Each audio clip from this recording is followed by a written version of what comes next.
आज मेरा टॉपिक है लूप्स। लूप किस लिए इस्तेमाल होते हैं? देखिए, लूप एक ऐसा कंस्ट्रक्ट है हमारी प्रोग्रामिंग लैंग्वेज के अंदर कि हम एक काम को अगर आइटरेटिव बार बार करना चाहते हैं, अगर रिपीटेटिव कोई काम हम करना चाहते हैं तो उसको हम लूप के अंदर रखते हैं कि भाई ये एक काम है, इसको बार बार करना है।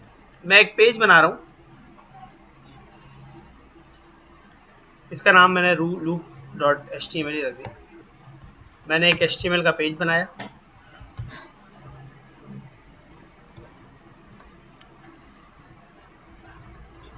अब जावास्क्रिप्ट के थ्रू हम लूप्स की बात कर रहे हैं, तो स्क्रिप्ट में मैं लूप लगाता हूँ। पहली एग्जांपल है लूप की। देखिए, जावास्क्रिप्ट में हमारे पास 3 किस्म के लूप होते हैं, फॉर का लूप, वाइल का लूप और डू वाइल का लूप। लूप मैंने कहा इटरेटिव काम करता है। लेट्स से आपको एक काम है, आपको एक नंबर प्रिंट कराना है 0 से लेकर 10। अब 0 से 10 तक आपको नंबर प्रिंट कराने, तो आप डेफिनेटली 10 बार डॉक्यूमेंट डॉट राइट लिखेंगे। 10 बार डॉक्यूमेंट डॉट राइट लिखेंगे या 10 बार अलर्ट करेंगे। अगर हम एक लूप लिखते हैं, लेट्स से मैंने कहा फॉर। अच्छा, मैं पूरा आपको खुद से लिखना सिखाऊं वरना कंफ्यूजन हो जाएगी। फॉर का लूप, और ये इसकी जो है वो आर्गुमेंट, और उसके बाद उसकी बॉडी। ये जो बॉडी वाला एरिया है, ये वो एरिया है जो रिपीट होगा। इसके अंदर जो कुछ लिखा होगा वो बार बार परफॉर्म होगा अंटिल लूप की एक कंडीशन मीट हो जाए। अब लूप की कंडीशंस कहाँ लिखते हैं? देखिए, हम एक वेरिएबल लेंगे, let's say a equals to. अब a की पहली वैल्यू, इसको कहते हैं इनिशियलाइजेशन। आप स्टार्ट कर रहे हैं लूप को, 1 से मैं शुरू करना चाहता हूँ, सेमीकोलन लगाया। ये जो एरिया है इसको कहते हैं इनिशियलाइजेशन। ठीक है, कि आपने एरे को इनिशियलाइज कहाँ से किया। a की इब्तिदाई वैल्यू 1 है, ठीक है, और मैंने कहा जब तक a लेस देन और इक्वल टू 10 हो जाए। ठीक है, ये बिल्कुल कंपैरिजन ऑपरेटर आ गया, जिसको हम कंडीशनल ऑपरेटर भी कहते हैं, कि जब a की वैल्यू लेस देन हो या इक्वल टू हो तब तक इस लूप को चलना है, और जैसे ही वैल्यू 10 से ऊपर चली जाएगी लूप खत्म हो जाएगा। और इंक्रीमेंट डिक्रीमेंट देने की जगह ये है कि हर एक स्टेप के बाद a के अंदर इंक्रीमेंट करो एक वैल्यू a प्लस प्लस के साथ। ठीक है, समझ आ रही है बात? अच्छा, थोड़ा जूम इन कर लेते हैं। तो देखें, मैंने कहा मेरा लूप शुरू होता है a से। a 1 है इब्तिदाई वैल्यू, a की पहली वैल्यू 1 है। जब तक वैल्यू a की छोटी है या बराबर है 10 के, तब तक ये जो बॉडी के अंदर हम काम लिखेंगे वो होता रहेगा।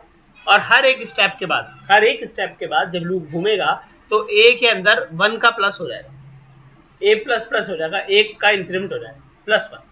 ओके, ये लूप है। ये अपने आप को उस वक्त तक रिट्रीव करता रहेगा, ये बार बार घूमता रहेगा जब तक ये वाली वैल्यू फॉल्स नहीं हो जाती। और जब तक ये वैल्यू ट्रू है कि a की वैल्यू या तो छोटी है या बराबर होगी 10 के, तब तक ये चलता रहेगा। अब हम प्रिंटिंग कर लेते हैं। मैंने कहा डॉक्यूमेंट डॉट राइट, ठीक है, प्रिंटिंग करो, लिख कर दिखाओ अली। क्या लिख कर दिखाओ? अब हम अपने पेज का आउटपुट देखते हैं। तो देखें, अली जो है वो हमारे पास 1 से लेकर 10 तक इसे चलना है, तो 10 बार अली प्रिंट हो जाएगा, 10 टाइम्स। देखिए भाई, अली हमारे पास कितने बार प्रिंट हो गया? 10 टाइम्स। ठीक है, थोड़ा सा हम एक BR का टैग भी इसके साथ ऐड कर दो अली के साथ, ताकि लाइन ब्रेक हो जाए। ठीक है, अब ये BR का टैग क्योंकि HTML समझती है, ब्राउजर इसको समझता है कि ये HTML का पार्ट है, तो इसलिए वो उसको प्रिंट नहीं करता बल्कि उसको टैग बना लेता। ठीक है, समझ आई ये बात कि क्योंकि BR का टैग एक टैग है तो ब्राउजर उसको टैग के तौर पे प्रिंट करता है, BR लिख के नहीं दिखा देता। इसी तरह अब और इसको समझने के लिए अच्छी बात है कि अगर हम यहाँ पर H1 लगा दें तो अब अली किसके अंदर प्रिंट होंगे? हेडिंग्स के अंदर प्रिंट हो जाएंगे। ठीक है भाई, ये देखिए सही। कोई प्रॉब्लम किसी को? एक के साथ तो देखा आपने, अली 10 बार प्रिंट हुआ कि हमने a की वैल्यू 1 रखी थी कि इसकी इब्तिदाई वैल्यू 1 है, और जब तक a की जो वैल्यू है वो लेस देन हो 10 से या इक्वल टू 10 हो जाए तब तक ये काम करना प्रिंटिंग। और हर बार बॉडी में से गुजरने के बाद लूप जाता है ऊपर की तरफ। लूप यहाँ आता है और यहाँ आके देखता है कि इसके अंदर इंक्रीमेंट करना है या डिक्रीमेंट करना है। ठीक है, अच्छा, अब हमने फिलहाल तो इसके अंदर सिर्फ अली प्रिंट किया और BR लगाए तो हमें नजर आ गया। अब हम चाहते हैं कि भाई जो वैल्यू है a की वो भी प्रिंट हो जाए इसके साथ। ठीक है, तो देखिए मैंने यहाँ पर a की वैल्यू कॉन्केटिनेट करा दी। कोई इशू किसी को? a की वैल्यू कॉन्केटिनेट करा दी। इसका क्या फायदा होगा कि मुझे एक्चुअली a की वैल्यू भी प्रिंट हुई मिलेगी। ये देखें, 1 अली, 2 अली, 3 अली। सही है, क्योंकि जो ए की वैल्यू है वो क्या है, वो आइटरेट हो रही है, बढ़ रही है, ठीक है, इंक्रीमेंट हो रहा है उसमें। अगर उसको H1 के अंदर रखना है तो क्या करें, तो फिर आप देखें कॉन्केटेनेशन यहां पर करें, सही है भाई। ये स्पेसेस में जानबूझ के देता हूँ जरा खुला खुला लगे। अभी देखें ए जो है वो H1 के अंदर प्रिंट होगा, सही है भाई, कोई इश्यू किसी को? अच्छा, इसकी इब्तिदाई वैल्यू और आखिरी वैल्यू आपकी मर्जी है, आप जहां तक इसको लेके जाना चाहते हैं loop, it depends on you, आपकी रिक्वायरमेंट के हिसाब से आप लूप को सेट करते हैं, ठीक है।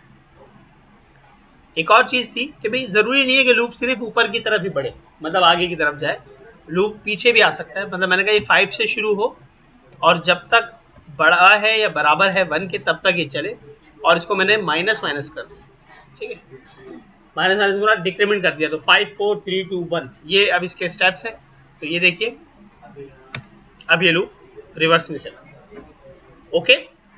तो लूप का काम है आइटरेट करना। अब वो भले आप नंबर्स के साथ कुछ भी खेलें, आइटरेशन उसी बेस पर होगी। अगर मैं, एक सवाल था कि सर इंक्रीमेंट डिक्रीमेंट ना करूं तो क्या होगा। देखिए अगर मैंने ये वाला एरिया हटा दिया जो कि डिक्रीमेंट कर रहा था, तो अब ए की जो इब्तिदाई वैल्यू है 5, ए हमेशा 5 ही रहेगा, ए नीचे नहीं आएगा क्योंकि हमने उसको माइनस किया ही नहीं, तो 5 हमेशा 1 से बड़ा होता है, ऐसी है। तो ये लूप इनफाइनाइट हो जाएगा, इसके कोई एंडिंग पॉइंट नहीं होगा। देखिए ये प्रिंट होता ही रहेगा, देखिए ये घूमता जा रहा है, मेरा प्रोग्राम घूम रहा है। इसकी वजह क्या है कि वो लूप इनफाइनाइट है, वो उसको खत्म कर ही नहीं पा रहा, ठीक है। तो ये एक बैड प्रैक्टिस है, इसको रोक देते हैं, ठीक है, ऐसा लूप ना ही लिखे।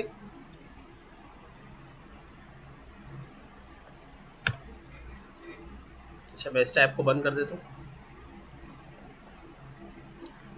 ठीक। अच्छा पहले ये होता था कि ब्राउजर इतने ज़्यादा अच्छे नहीं थे, तो वो किल पेजेस के नाम से एरर देता था कि भाई आप कंटिन्यू कर रहे हैं, गलत कोड लिख रहे हैं आप, अब आपका भैया। तो उससे पहले तो और भी मसला था कि ब्राउजर ही क्रैश हो जाते थे, ठीक है।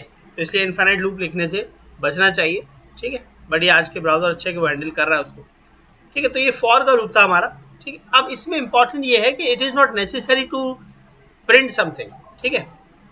ऐसा ज़रूरी नहीं कि सिर्फ प्रिंट ही किया जाए, आप लूप के अंदर कोई भी काम कर सकते हैं, ठीक है।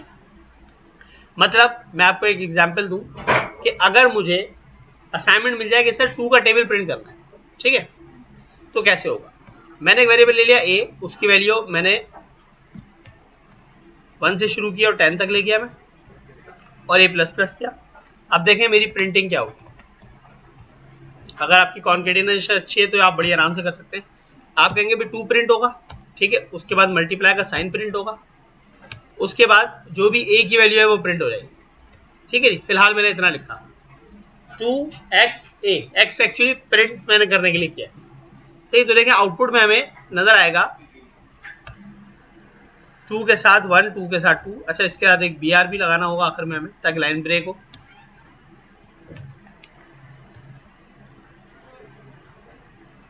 तो देखें 2 का टेबल शुरू हो चुका है, 2 और x स्टैटिक है, ठीक है, और 1 2 3 4 5 6 7 8 9 10 a की वैल्यू है जो बिल्कुल सही है, ओके।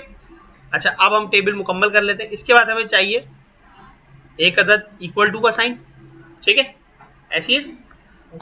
उसके बाद हमें चाहिए यहाँ पर वैल्यू 2 इंटू a की, और इसको मैंने ब्रैकेट्स में रख दिया ताकि ये इवेल्युएट हो, ई वैल्यू भी लगा दें यहाँ पर, ठीक है। तो ये 2 इंटू a का मतलब क्या है, जब a की वैल्यू 1 होगी तो 2 1s are 2, ठीक है। जब a की वैल्यू 2 होगी नेक्स्ट स्टेप में तो 2 2s are 4 हो जाएगा। देख लो आउटपुट, देखिए परफेक्टली हमारा एक टेबल ड्रॉ होता है, it is very easy, okay. Now आपका असाइनमेंट ये होगा कि आपने यूजर से पूछना है कि आपने किस टेबल को प्रिंट करना, वो जो भी नंबर दे आपने उसी की प्रिंटिंग करके दिखानी है, ओके। ये आपका असाइनमेंट है, इस पे डिस्कशन नहीं होगा।